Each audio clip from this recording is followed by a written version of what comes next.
People that I, consider successful are people that are very successful in multiple domains of life. And that almost always correlates with an ability to engage and disengage, deliberately engage and deliberately disengage. What we're talking about now is generally deliberate learning, language learning, skill learning, learning knowledge of any kind, learning how to, navigate the emotional dynamics of a relationship, anything.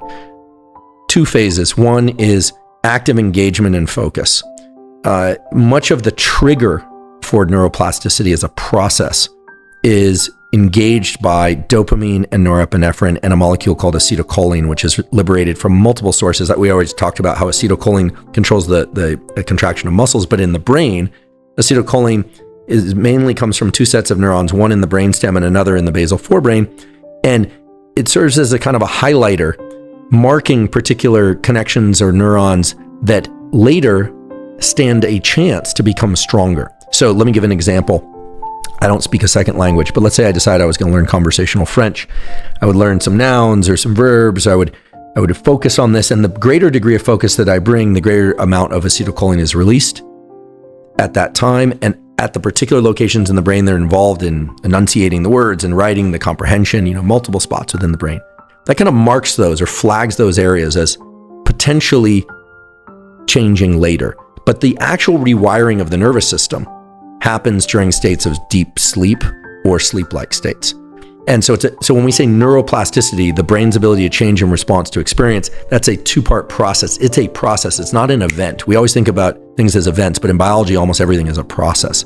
So the takeaway from this is, in order to learn at any age, the most critical thing is that you bring as much focus and active engagement to the learning, the encoding of the information, bringing in the information, and then that you get into a state of deep rest as quickly as possible.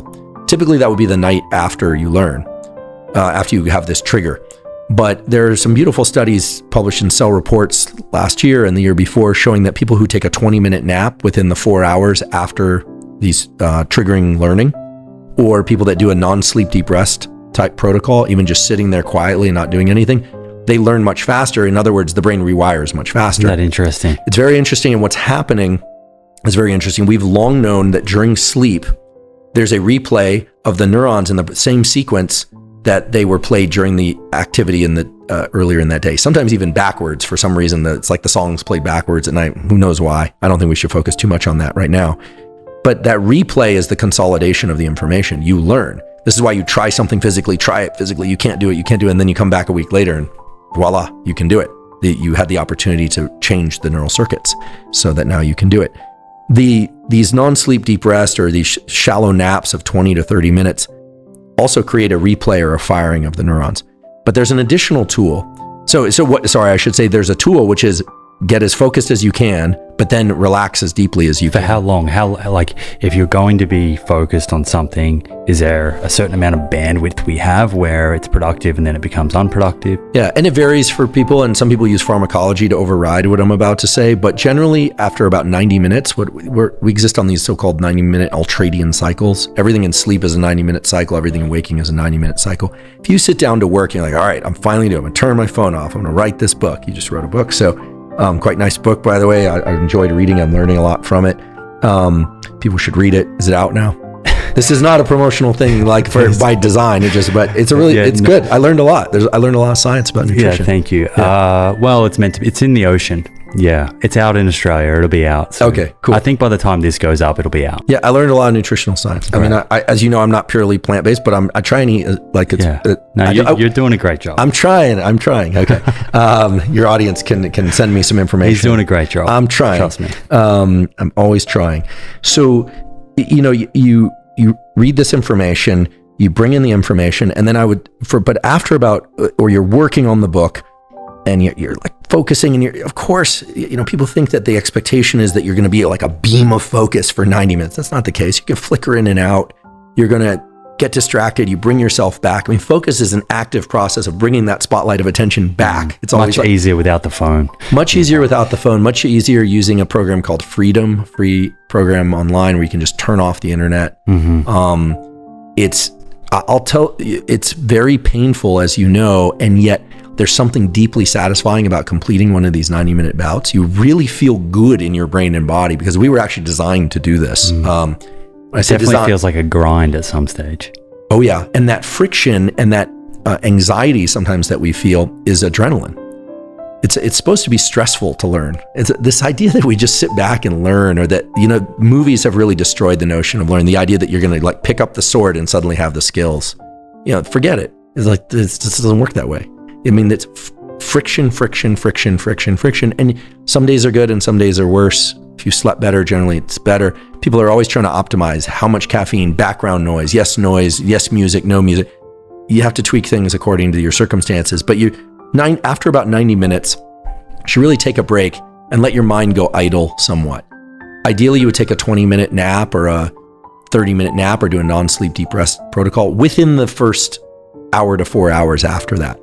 But a lot of us have a lot of demands. You go straight from a 90-minute bout to commuting. Sleep that you get that night is going to be the most powerful tool for wiring the nervous system, right? That's when it really happens. And so we can talk about tools to get into deep sleep and stay asleep more if you like.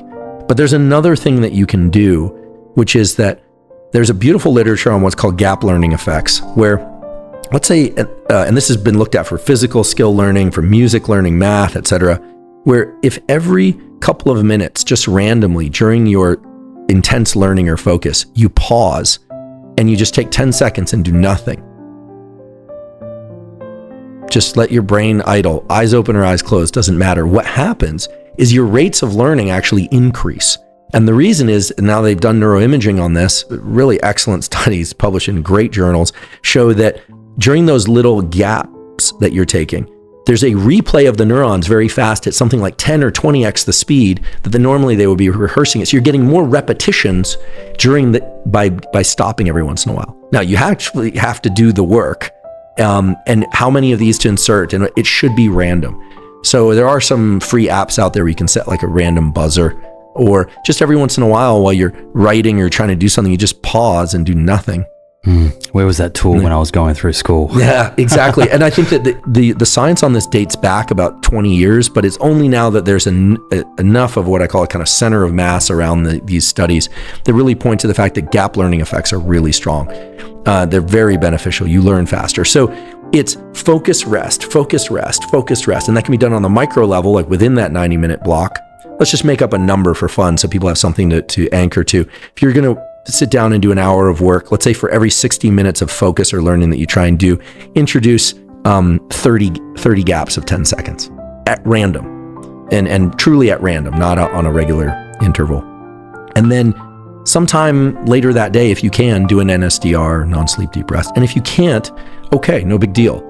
You won't learn as fast, but you'll still learn, provided that you get into deep sleep that night. And let's say you have a lousy night's sleep. You'll still learn, but you won't learn as well. And maybe the next night you stand a chance of encoding that information. So neuroplasticity involves a very strong trigger, and then deep relaxation is when the actual rewiring occurs.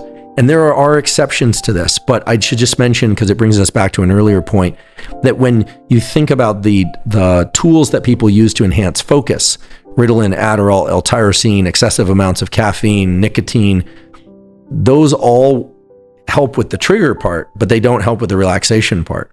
And so a lot of people don't learn, they just get really good at doing, but they don't actually learn.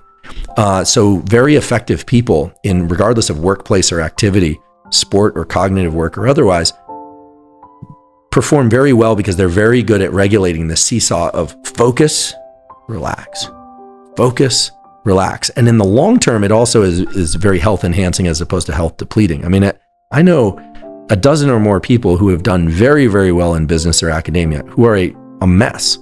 They're physically a mess, they're emotionally a mess, they're mentally a mess, their relationships are a mess. People that I consider successful are people that are very successful in multiple domains of life. And that almost always correlates with an ability to engage and disengage, deliberately engage and deliberately disengage. Thanks for watching. If you found this information helpful, be sure to like, share, and subscribe for more health and wellness tips.